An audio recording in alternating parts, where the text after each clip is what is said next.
Starting our cognitive and neuroscience panel right now. So if you'd like to stay, that would be great. Otherwise, we also have a social personality panel happening on the third floor in Goldman Library if you'd like. We will not be offended too much. So today we were supposed to have 3 panelists. Currently, we only have 1. I promise you, she is amazing, even on her own. She can definitely carry us for an hour, if not more. Not more. Yeah. Yes. This is Dr. Annie Ditta. Would you like to introduce yourself a little? Sure. Hi, everyone. For those that don't know me, my name is Annie Ditta. I'll do one of these real quick. Hopefully my makeup's not too crazy after the mask. I am an assistant professor of teaching here in the psychology department, and I am in the cognition and cognitive neuroscience area. My work is very cognitively based. I don't really do any neuroscience research anymore.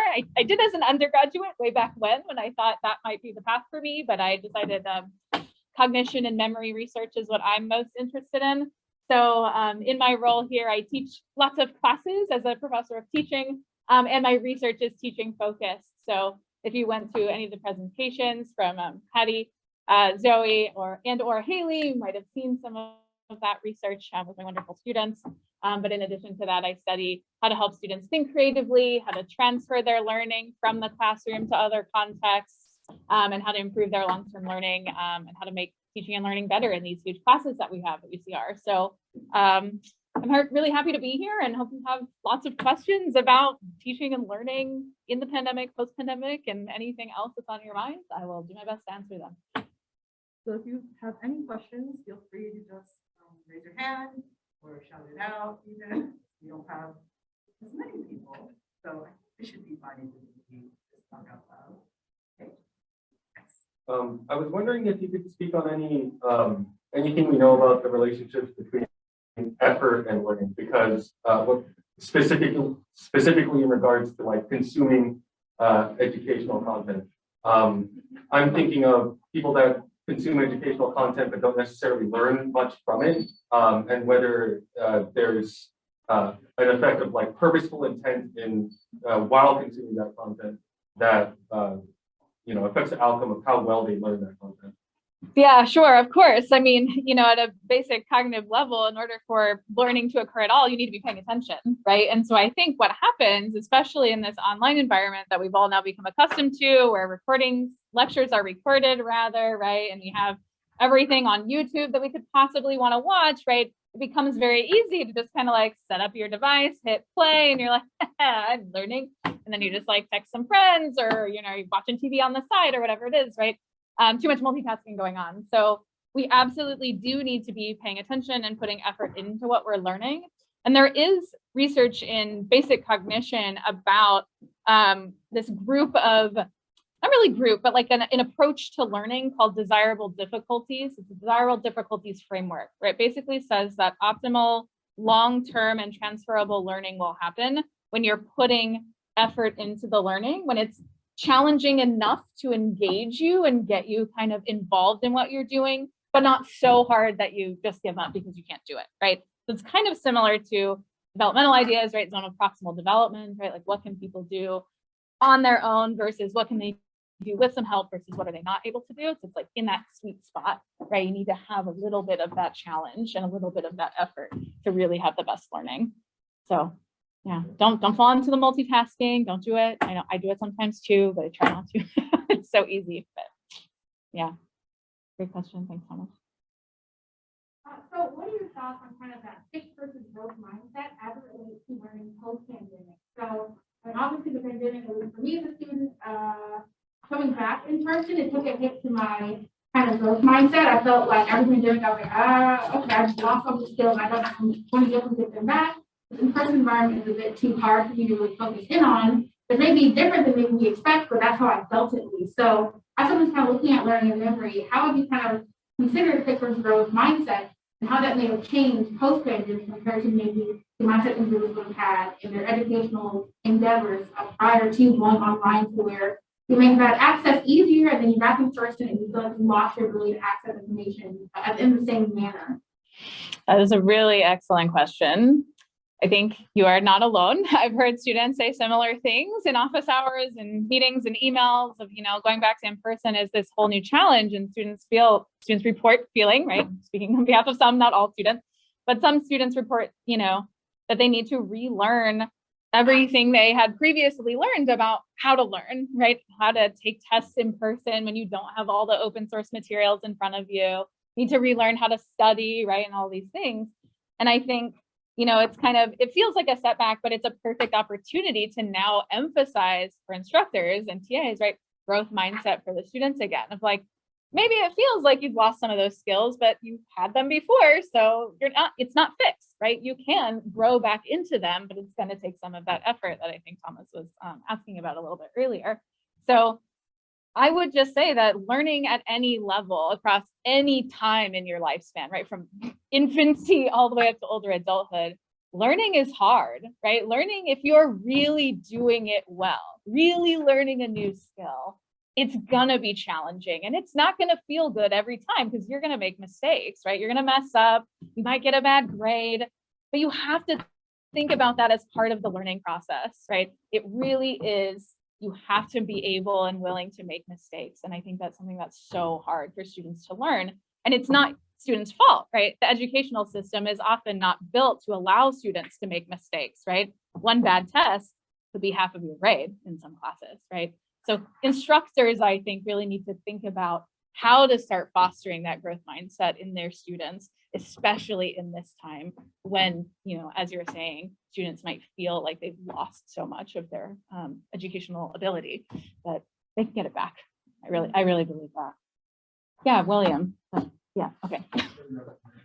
I have good eyes. I have a question about some of the accommodations made for classes with like extended withdrawal dates, within withdrawal from classes later, or being dropped in questions without taking the W on your answer. Do you think that like removal consequence has any effect on like a student's pace of class taking and things like that, or maybe that reduction in stress may be benefited? Yeah, so you're asking about all of the accommodations made during COVID. So one example is the extended withdrawal date. What were some of the other ones? And not just on you, William, anybody else. So as a student, what other things could you do? It's like all pass fail, right? Yeah. Open note exam. Open note I exam. don't know how common that is in person. Yeah. Extended due date. Oh, Yeah. So do you mean all of those things, or do you mean like the admin things like drop dates? Kind of all this is more in the context of reduction. I think having that overarching basic consequence that this is permanently affect my education, I have to like power through these classes and like almost stop like possibly learning stuff and the factor that just having that something where it's if you have it, you can kind of pace things better. Interesting. I mean, do you have a thought, I Kalina? read an article about, actually, I think just today, either in the Chronicle or it was in the State Chronicle of Higher Education. I was reading it was an opinion by a professor who and I'd be curious to hear your thoughts. Who was saying that if you extend those kinds of accommodations into in-person learning, I think you might be right that there might be some loss because there's a more relaxed attitude towards learning, and students might not be learning quite as much because you give people rope, they take as much rope as they can, right? So they were making the point that if by extending it, you're actually doing students a disservice. I'd be curious to hear what you think. I think there's definitely two facets to it. You have that almost softening consequences that could actually push somebody to work harder because of that fear, that anxiety. But on the other hand, I think we have plenty of evidence that stress, especially in like exam environments, that increased stress leads to worse performance, whether that correlates with the amount somebody's put effort in. Like I don't know how much I've not researched much about it. I assume that it correlates a little bit at least. But I think there's definitely a lot of facets to consider, and we definitely vary on an individual basis depending on somebody's not necessarily study habits, but how they function under the cosh. I mean, you're hitting on something I was going to say, which is at UCR, at least, our classes are so big that it's so hard to say one way or the other, because I encounter students all the time asking for extensions for whatever reason. And I'm kind of of the mindset, like, I don't care. Take the extension that you need. Just show me that you can learn. But sometimes the requests for extensions are so long or so late that I feel remiss to not say, I will give this to you, but it is not at all in your best interest to do this. Like, you're making things harder and worse on yourself by asking for this. It's better to, you know, drop now, come back to the class when you're ready, right? And almost 201 students will say, I'm the exception, I will do it, you know, and I want to believe in them and I do and offer whatever I can to help them, but it's kind of like digging themselves deeper and deeper into the hole. So I am of a split mind on this. Like, I think, yes, you can be, you know, offering extensions and they will help some students, but for some, it will just make things more stressful because it's, you know, not really part of the consideration of like, what are the long-term implications of what I'm asking for here, or what the, you know, the extension is. And there are people on both sides of that argument, Lena, that you were, Dr. Michalska, that you were bringing up, of saying like, give anyone whatever they want. So I'm like, no, we have to reinstate these, you know, take back all the grace we've been giving students, because now things are over, COVID's gone. Everyone has masks on right now, right? Like, it's not gone. So, you know, we have to get things back to the way they were so students can learn time management and deadlines and all these things. But it really comes down to like instructor, I think, preference and an interaction with the student in the end.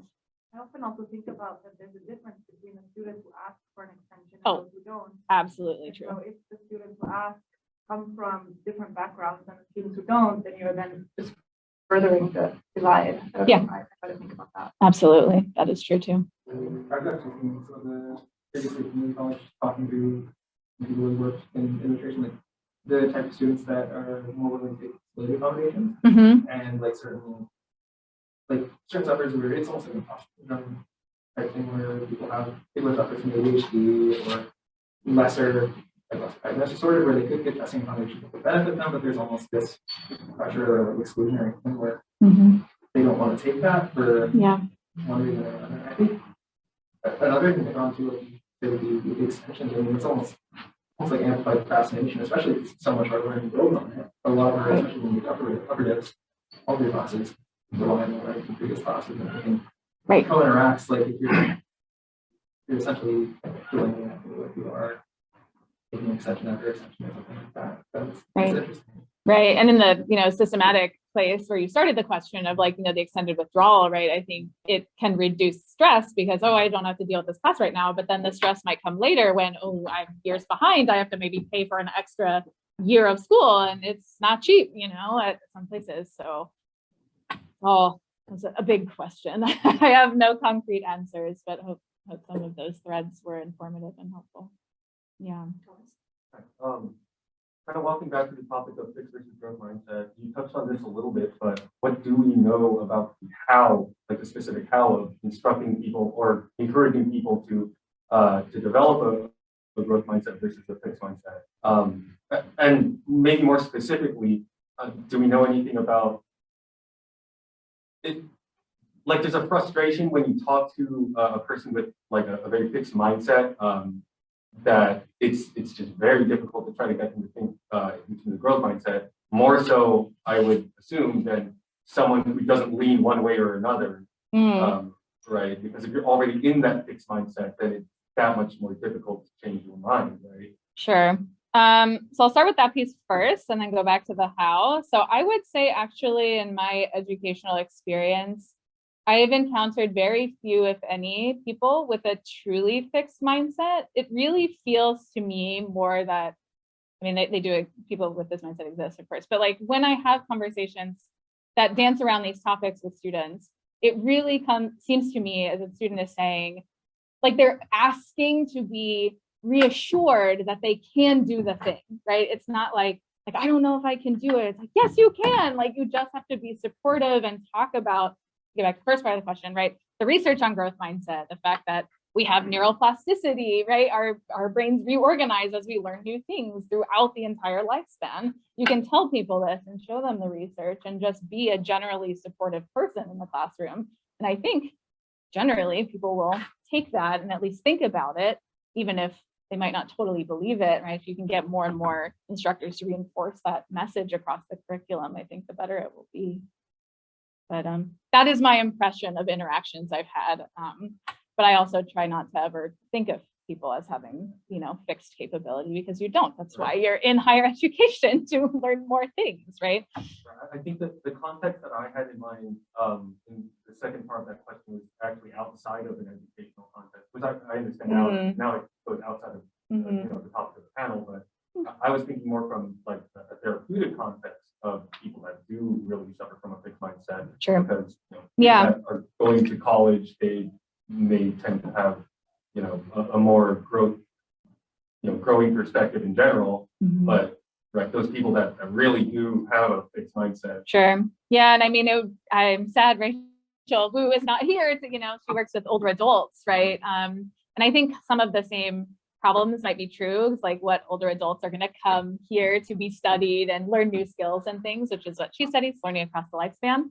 But they have a specific component of this new skill learning intervention where they teach them about growth mindset with all the things I was just saying earlier, to really show them like, no, you might feel like you can't learn anything new, like, you know, the stereotype or the idiom, right? The phrase like old dog can't learn new tricks, right? You might feel that way, but actually look at all this research to show that you can, and look where you've come from the start of the study to the end, right? I am sure it is very, very frustrating to repeatedly encounter someone that still says no in the face of those things, but I am not the person that can speak to that very easily, actually. I don't know, has anyone felt that, experienced that with others? Casual interaction, yeah. Yeah. Yeah. With friends, maybe. Like personal education is like a periodic standpoint, like your own personal motivation that you're in, especially in us. And like I feel like we all go through this like phases, troughs and valleys, like you can drop a quarter where you're just like flying, and then you feel like you're either like in your head against the wall or just not motivated whatsoever. It might be less common than I'm not sure. Well, I think that's different, right? Low motivation is different from a truly fixed mindset, right? This is just, I don't feel like doing it right now, but I could if I tried. I'd rather watch Netflix, right? Like that's a slightly different perspective than really like, I am not able to do this at all. But I think you're right that some students might encounter that around midterms or around final exams of a very challenging course, right? And that is certainly, I think, the time when, again, instructors, peers, anyone needs to be the most supportive and encouraging of, yes, you can do it. Let's form a study group. Let's do some new things, try some new things to help us get through this challenging piece. So that is certainly part of the process. Yes, please. My eyes aren't that good. What's your name? My name is Aditi, thank you. I came in a little late and still trying to understand, but I just had a question on, so basically I was in a practical school, and my teachers would have us do repeated phrases before we took this. Like, I'm capable, I can do this, I will do well, and stuff like that that we normally don't really tell ourselves verbally out loud, or even maybe mentally in class. So I was just wondering what you think could affect a student's mindset if they're on social media and they're seeing these really like negative, or maybe they're feeling like they're falling behind compared to their peers, and they're repeatedly saying this and building that neural connection that's strengthening over time, that might be making them more hesitant to have an open growth mindset. Yes, I agree. I think that is very damaging, right? And I think there's a particularly tricky element of social media where a lot of it is meant for laughs, right? And so a lot of the stuff around education or like graduate school or things like that are very negative aspects of the experience of like, haha, look at me studying in the library till 5 a.m. and like passing out on my textbook. And we all hit like, haha, that's me, I do that in my school. And I think that's damaging, right? I tell my intro students, go to sleep. Like, you're not learning well if you're staying up late. And I fully acknowledge that, you know, students are very busy and have many demands on their time that might make it such that the only time to study is very late at night. Like, I acknowledge that is true, but I don't know, there's so much research on the fact that you need good night's sleep, you need to be spacing out your study, you need to be doing all of these things that social media is almost saying, like, those aren't the way that you're a successful student. Like, if you're not pulling all nighters, right? You're not working hard, right? All of these negative things kind of incept right into the educational experience, and students bond over that in a way that I think is damaging and not helpful, actually. So I think, to come back to the start of your AP Psych instructor saying, kind of trying to combat that maybe in a way with the self-affirmations, and I think that's one way to do it. But I think also to kind of try and surround yourself with, you know, uplifting folks that talk about, you know, how to be a balanced student, right? How to, you know, get the amount of sleep you need and prioritize all the different things that you have to do. I think that needs to be a deliberate effort, because it's not what will be shown to you by the algorithm, right? That's probably not what gets as many likes and views and things, as a totally non-social media expert, but that's what I understand to be the way it is. Yeah, thanks, Aditi. I did have a question. Something that I came across as being one of the interesting is that I encountered tests the way that I had before, in a good way. In that, you know, I had I've had a response, but the way it still works in the past is, okay, you got it wrong. And I don't really care why you got it wrong. I don't care if you got the answer wrong. Whereas in your course, it was free response, and if you got it wrong, tell me how you got to that wrong answer. At the very least, so I can maybe try to work out the place you went wrong, so to speak. So we can work on it from there. And to me, I mean, I'm not really in the know with how education is going. I just know what I know as a student.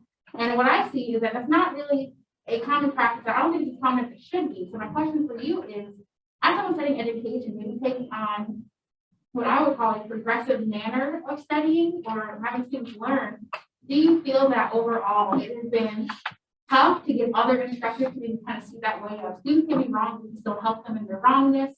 Or this idea that our interaction with our students don't end at we lecture, we give them notes, and then they take the test and that's it. We also need to work with them in that testing environment with their testing strategies. Have you found that there is time today push against that, where the mindset is pretty much I'll lecture, you take your notes, and best of luck on the test? Or do you find that the field of education is becoming more open with this idea of working with your students a bit more past just lecture into actually exams and understanding past? Sure, thanks, Jody. I love this question. It's like my favorite question. I didn't plant that question. But okay, so there's a bunch of different things I have to respond. So I'll start again at the end, like the most recent part. So I think the field of education and instructors that are dedicated to pedagogy and studying that in their research, right, they are really pushing for more chances for students to make mistakes, as we kind of started this conversation, right? Having, you know, multiple iterations of tests or collaborative testing where you can work with each other to learn from each other and things like that. So I think the field is moving in that direction. And to come back to the question of, do other instructors like resist that? I think not, actually. Like, I think in principle, and I'm speaking for psychologists, right, which is a different field. I think other fields may push against that a little bit more, but in general, the psychology instructors I've encountered here and elsewhere are very open to this. The problem is not, right, I lecture, you test, goodbye. The problem is how big our classes are. So how many students were in that intro class that we had? Almost 600 students were in that class. It was online, so we couldn't see each other, but almost 600 students. So, you know, grading those open-ended exams takes a lot of effort, and to be able to revise and learn from those and get them graded again takes even more effort, right? So it's really more of a structural, systemic issue than it is a willingness to give students these opportunities or to implement that in their classes, right? It's really just, we are limited by the resources that we have, especially when you got Canvas that can just grade your multiple choice as soon as it's turned in. Like, cool, you have to grade it all, right? And we have so many demands on our time too at different institutions. So UCR is a research focused institution, which means most faculty get promoted through their research productivity, which is a demand on the time that is not teaching. So even if you're a dedicated teacher, right, sometimes you have to prioritize, right? And that may not be the same prioritization at other schools that are more teaching focused. So it really depends, I think, on the structure in which you're embedded. But here, at least for sure, almost every instructor I've encountered at UCR within psych and outside is open to these ideas, but they're a little resistant or scared because of the change, right? And not because they don't want to offer those opportunities to their students. That's also why Dr. Ditta is our star instructor. No, thanks. In the department. I didn't pay her to say that, but maybe I'll buy her coffee. Yeah, do you have any advice or encouragement for students who have missed out from educational like opportunities because of COVID? A context would be like some people are transfer students who moved in here, and the first year they're trying to settle with what's going on, and then like the next year they graduate out of here and they've missed out on like research opportunities and so many things. And I've had a lot of debate with my friends who are technically giving up on trying to pursue higher education. And like personally, I'm trying to like pursue a higher education, but then there's this thing where I feel like I do not deserve to get it yet because I did not get like the prior experience I've gotten. It's like there was no COVID, I would have probably done a lot of workshops with professors and all that. So it's like that feeling of knowing that I could achieve more, but it's like, do I deserve try to do that because I don't have the qualification I missed out in school? Like anyway, encouragement. Yes. Yes, do it. Like, do the things. Do not count yourself out from anything ever for any reason. I mean, that's a very broad statement, but really, I do truly believe like you are, what's that quote from The Office? Like you miss 100% of the shots you don't take or whatever, right? Like you have Wayne Gretzky, Michael Scott, I don't know. I'm not, whatever, I don't know, or sports. But anyway, right? Like, I think that really is true. Like if you hold yourself back from these opportunities, right, you're absolutely not going to get them. But if you shoot your shot, even if you fall short, a new opportunity might open. So I will give you an example from my life where after I applied to graduate school twice. Actually, I did not get in the first time. I got interviews, but I did not get accepted in that first round. I was devastated. That was my only plan. I was like, what else am I going to do? Worst thing that's ever happened to me. My life is crumbling around me. I don't know what to do, right? Had to change on the fly. So I applied to a lab manager position elsewhere. Didn't get that either. I was like, oh no, crisis. What am I going to do now? But that opened the door to volunteering in that lab and continuing to get more experience to then be able to go on to grad school the second time I applied successfully, which actually is one of the best things that ever happened to me because I would not be here in front of you today without those experiences. So, sometimes kind of the negative things that have happened, right, can actually lead to good things, but you have to be willing to go out and pursue the opportunities in front of you. And it can be really easy, I think, to fall into like, oh, but I could have done X, Y, and Z, but COVID, right? But that's true. COVID has happened. What new things are in front of you, right? And I think all of you are in a great position because you're all here today at our psych right now, and you're asking these questions. So there are faculty, there are grad students in the room hearing opportunity, as you say, like, and you might strike up a conversation with people, in this very room. So I think get out there, do make connections, right? I know it's like the worst advice ever when you're like, oh, you have to network, but like you just got to talk to people, and don't think of it as like networking. That feels very like parasitic and like I'm just talking to you to get something, right? But like think of it as just talking and making connections with people that are interested in the things that you're interested in, right? And they might have some, secret kernel of knowledge about some opportunity that might pay off, right? But you just got to go out there and do it. And I really believe you all can. And more and more things are opening up now too. So more and more opportunities post-COVID will be there. You're welcome. Hope that was encouraging. And not to take one else, I know about the dinner, but I can say too, as a student who did transfer and also felt like there's no way I can catch up with this for all 4 years. I literally cannot do it. I had to take that risk because if I didn't do it at all, I wouldn't have known. And it panned out. It didn't happen super overnight though. It took me emailing to a professor I didn't really know, read their bio, go to their websites.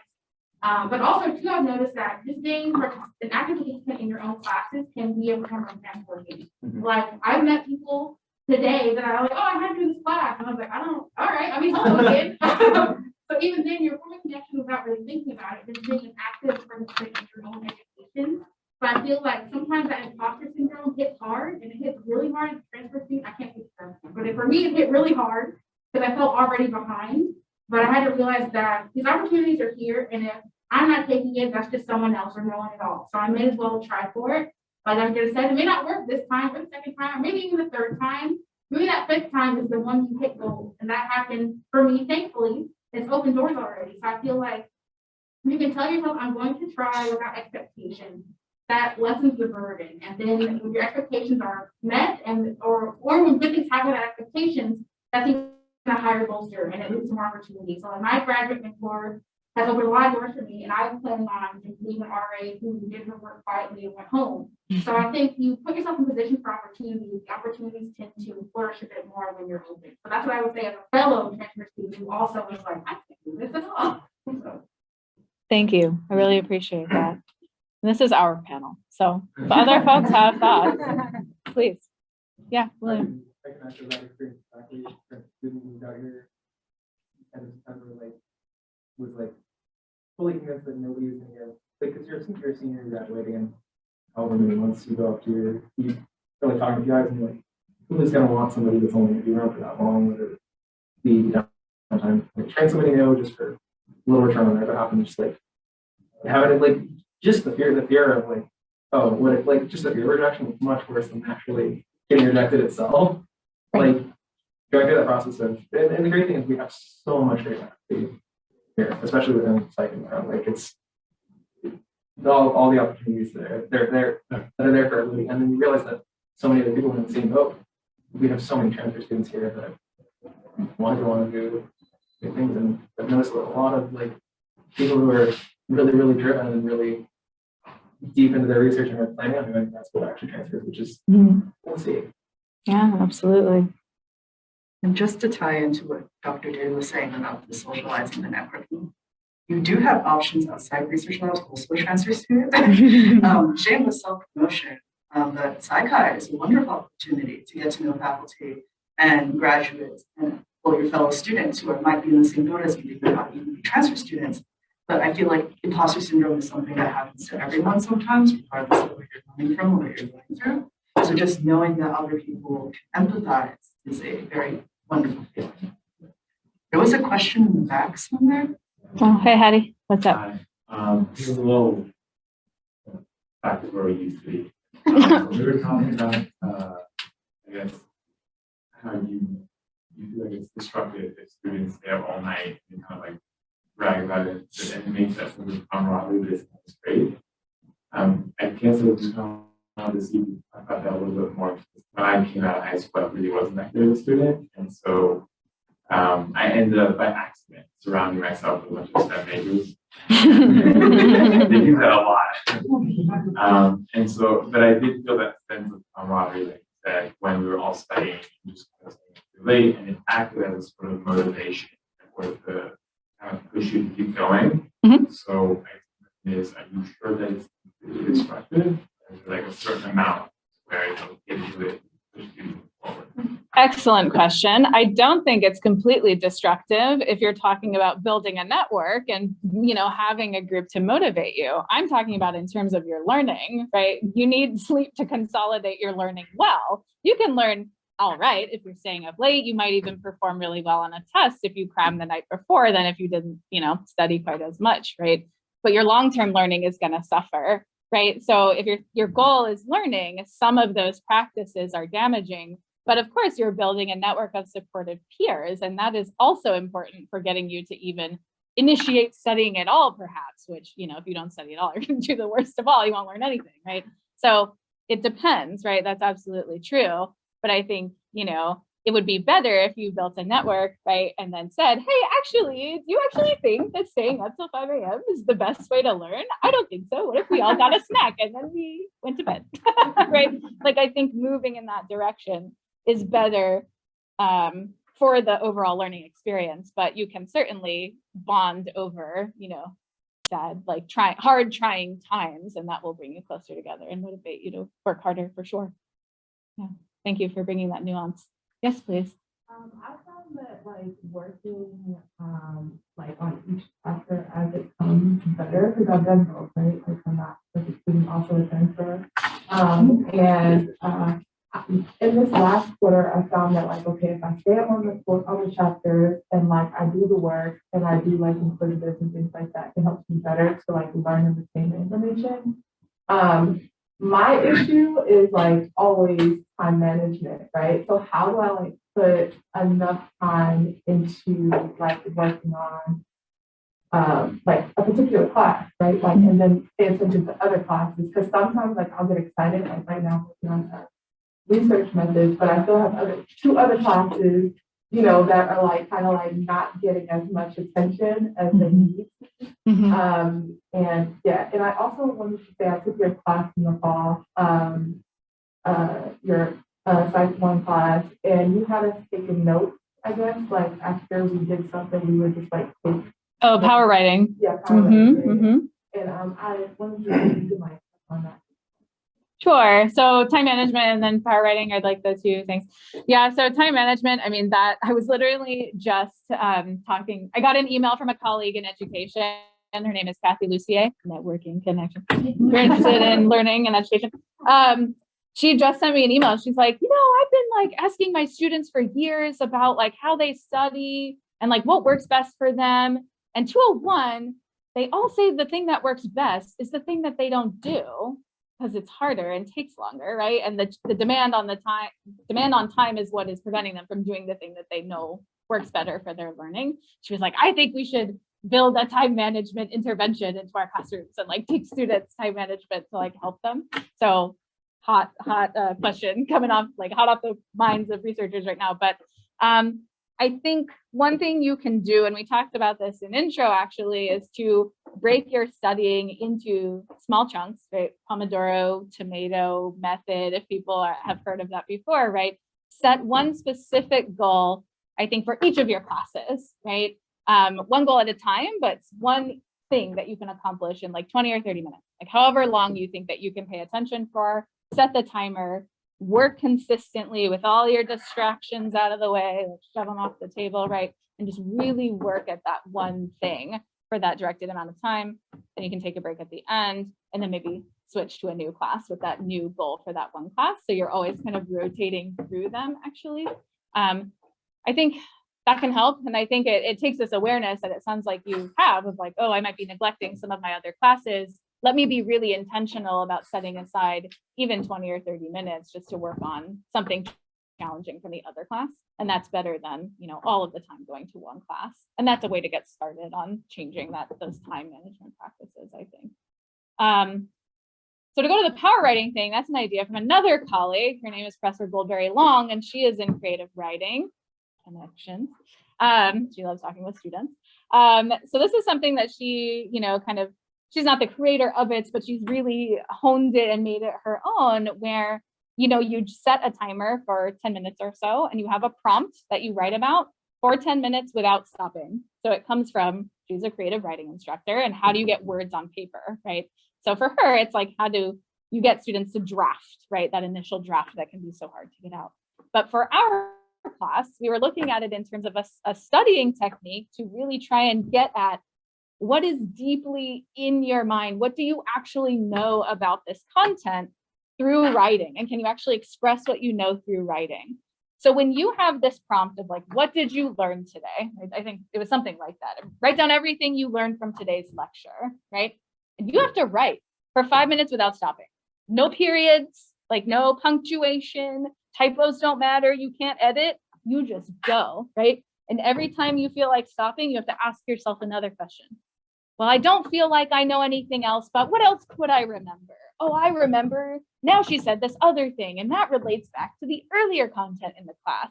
And you really start kind of dumping out all of these ideas and maybe even generating connections across the different classes, across the different lectures from that quarter, and really starting to get all of your information integrated together in a way that might help you learn.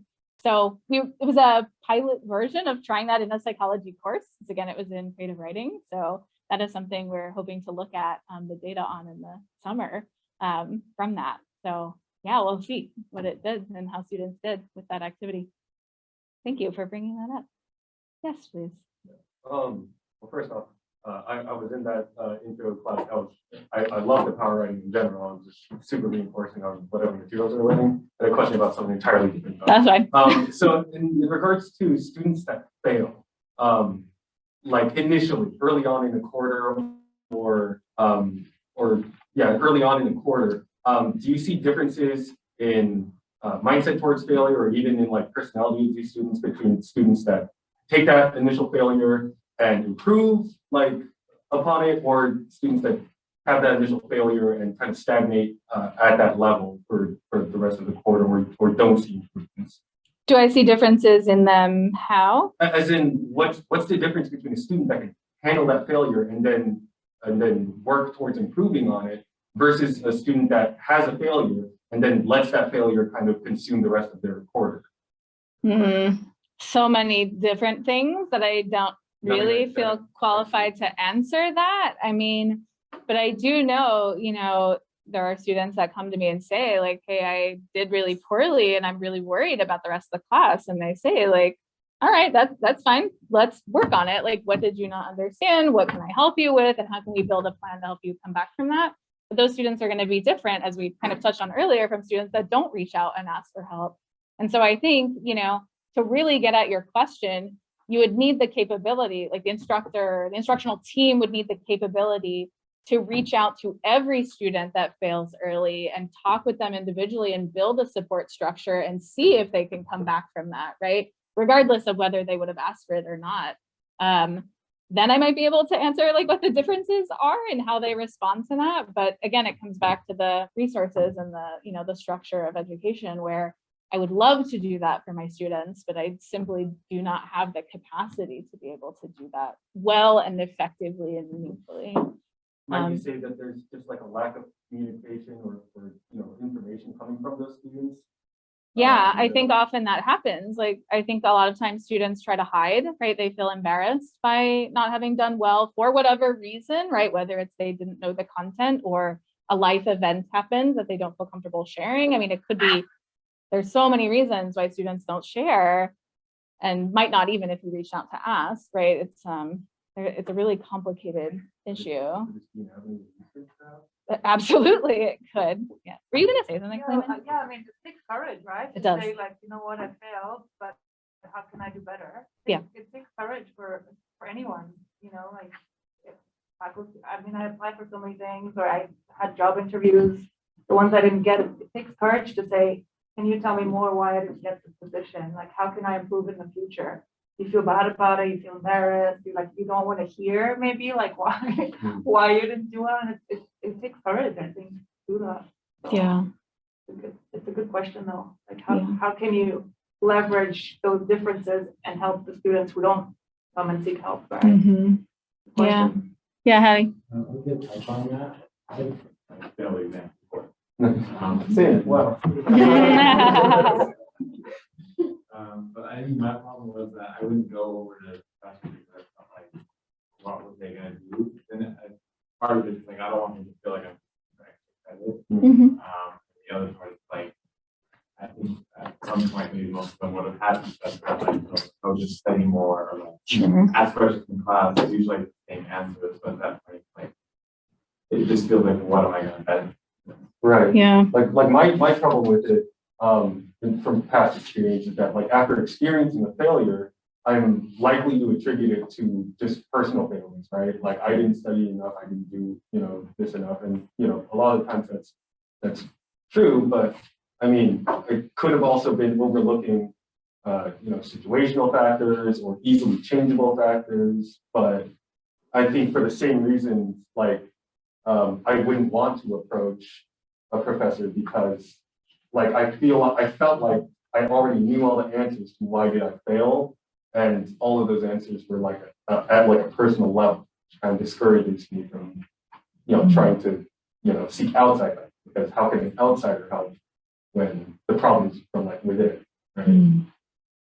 Wow, that was just a reflection on what you were saying. Thank you. Yeah. Chime in, please. I was just thinking, like, to your point, like, for me, whenever I have an issue it's always something that's like going on within me, right? Like, and I always like think like, oh, well, you know, my professor didn't care and I failed, or, you know, like I just need to do better the next time. But like when I put myself out there and I like in the spring, I had a really life event that happened and I ended up like doing super bad on the test, right? But instead of me like going within myself, like I did the hard thing, which was like reaching out to my professor and saying like, yo, this is what's going on. And like you know, I'm usually up on top of everything. And he had thought in like my past grades that like I'm actually a pretty good student. And he was willing to like work with me. And that was one of the first times that I really reached out to a professor and I was like, oh, okay, they're just people just like us. You know, like, you know, it's authority figure, but you know, like for the most part, if I know them and I like to know what's going on, they'll be understanding and be willing to work with me more than just like me not saying anything and like suffering in silence. I just wanted to add on to what Diamond said. I think like it takes really courage to like be able to talk to professors. And I feel like I've taken your class and Professor Michelle, for like you guys' class has helped shape me to the person I am, because I learned a little bit of things that, you know, sometimes because of either racial background or ethnicity or like where you're from, there's some stuff that you're not privy to, like information, knowing that if you have an issue in class, you go to your professor, or knowing that, you know, they want you to really succeed. It's not like they're trying to not let you succeed. So like to top of that, it really takes a lot to actually get to the mindset that I'm just gonna let them know what's going on with me. Maybe they might help, or they might let me know where I'm doing bad at. You know, just let them know that it takes a lot. And sometimes it's easier for somebody to ask for stuff than somebody else, because they're the one in a position where all they can, you know, they used to asking for others, they never ask. Yeah.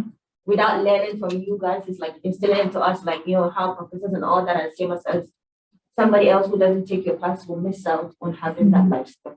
Yeah. What was your name? Sorry, I didn't know. Amina. Okay, thank you. Yeah. Oh, I had a thought. It was going to be brilliant and awesome. It's gone now.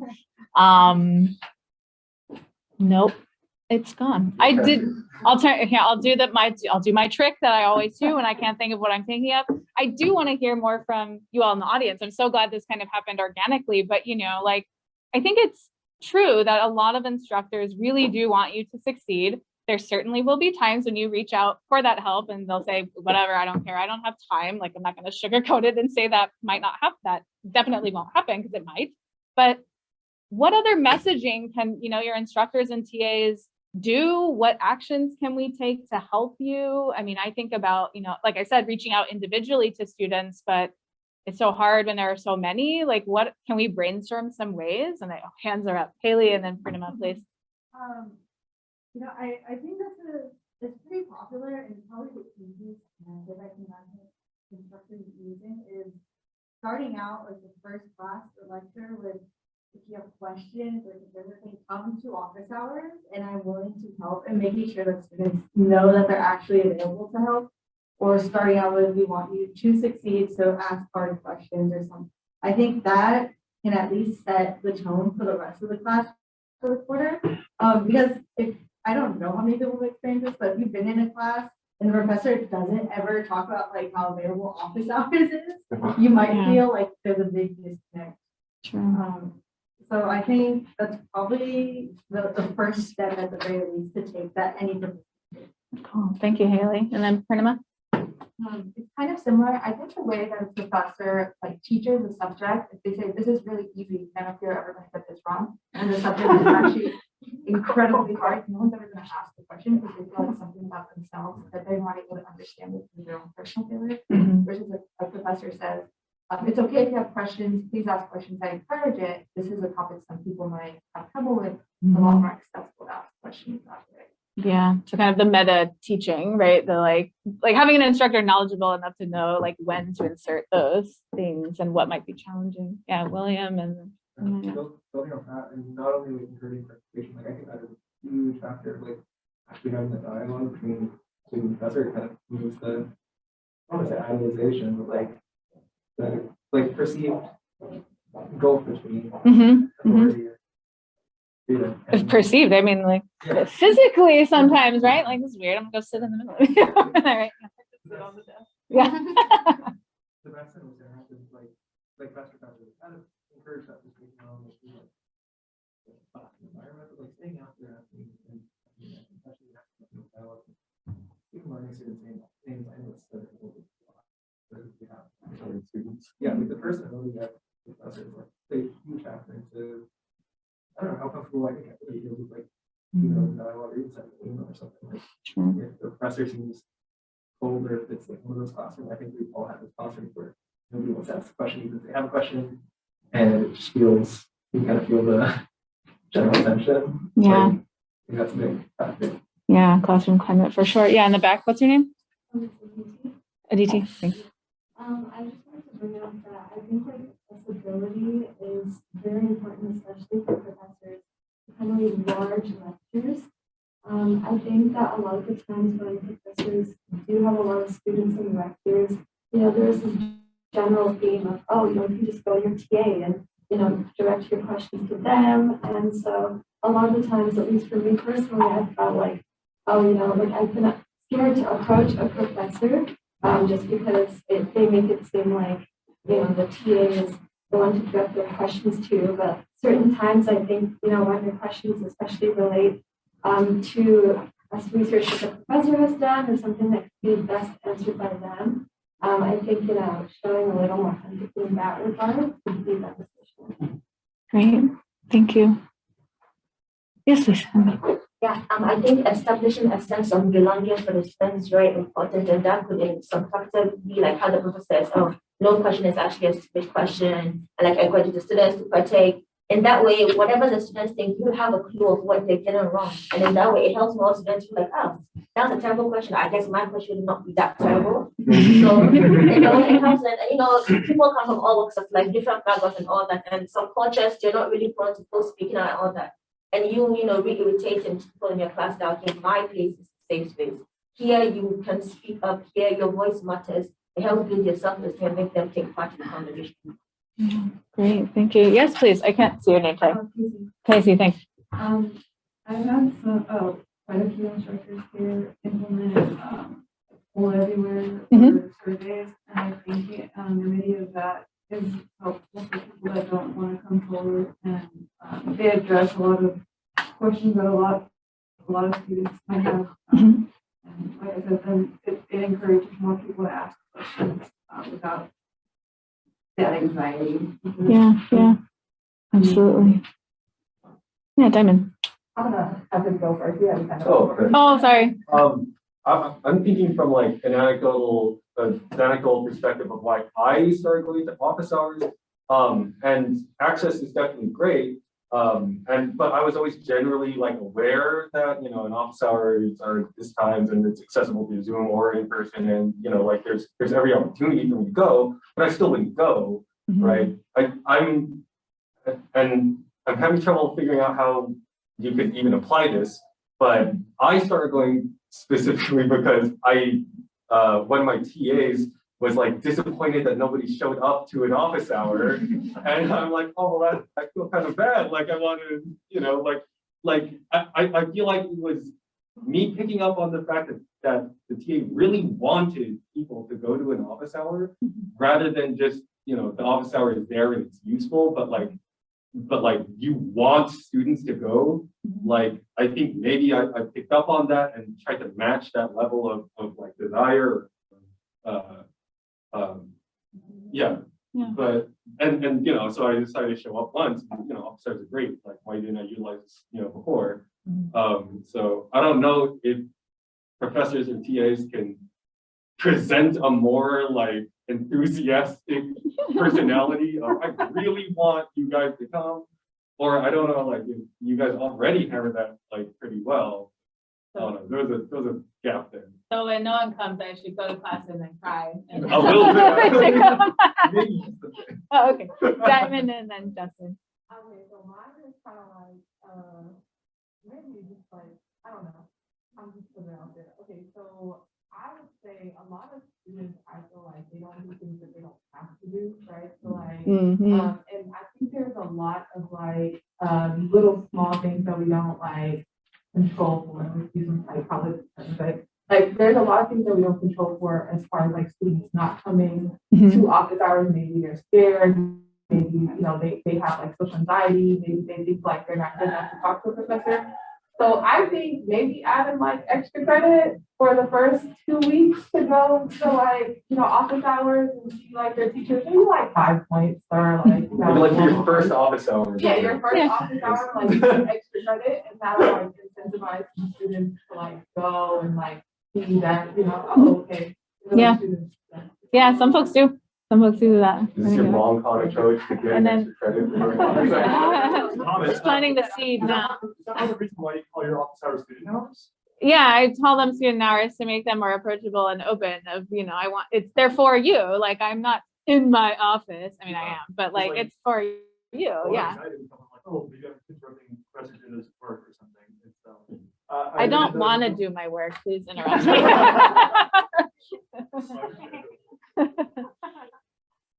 Was that your comments earlier? You had your hand up.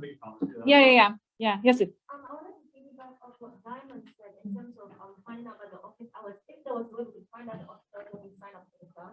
Because most of the class I really truly love ends up clashing with my other classes. Yeah. So I'm never ever able to go to the office hours. So if there was Yeah. anyone like introduced for class, we know when the office hours are, it could help us plan it around our schedule. Yeah, that one's really tough. Yeah.